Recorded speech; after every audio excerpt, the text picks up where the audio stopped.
تصور کیجئے ایک طرف صرف 313 مسلمان اور دوسری طرف ہزاروں سے زیادہ دشمن کی فوج، نہ ہتھیار پورے مسلمانوں کے پاس، نہ کوئی بڑی تعداد، مگر دلوں میں تھا ایمان، تو یقین کرے اللہ پر توکل۔ ریگستان کی تپتی زمین پر ایک ایسی جنگ ہونے والی تھی جو اسلامی تاریخ کا رخ بدل دے گی، اور اس جنگ میں 14 صحابہ شہید ہوئے، مگر ان کی قربانی نے اسلام کو ایسی طاقت دی کہ آج تک اس جنگ کا نام عزت سے لیا جاتا ہے، اور یہ تھی جنگ بدر۔ جی ہاں، جنگ بدر۔ کیا تھی جنگ بدر؟ جنگ بدر اسلام کی پہلی سب سے بڑی جنگ تھی، جو کہ 17 رمضان 2 ہجری 624 عیسوی میں ہوئی۔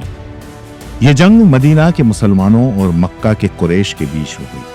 قریش مکہ کے مسلمانوں پر بہت ظلم و ستم کر رہے تھے، ان کی جائیداد چھین لی گئی، انہیں ستایا گیا، اور آخر کار انہیں ہجرت کر کے مدینہ جانا پڑا۔ کچھ وقت کے بعد میں جب قریش کا ایک بڑا تجاری قافلہ واپس آ رہا تھا تو حالات ایسے بنے کہ دونوں فوجیں بدر نام کی جگہ پر آمنے سامنے آ گئی۔ مسلمانوں کی تعداد صرف 313 تھی اس وقت، جبکہ قریش کی جو فوج تھی وہ کہتے ہیں کہ 1000 کے اوپر، ہتھیار بھی بہت کم تھے، لیکن مسلمانوں کے دلوں میں تھا اللہ کا پورا بھروسہ۔ اس جنگ کے بارے میں قرآن میں بھی ذکر آتا ہے کہ اللہ نے فرشتوں کی مدد بھیجی، اور آخر کار اس جنگ میں مسلمانوں کو شاندار فتح ملی۔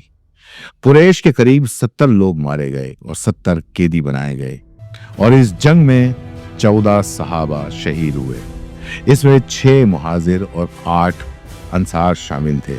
ان صحابہ نے اسلام کی خاطر اپنی جان قربان کر دی۔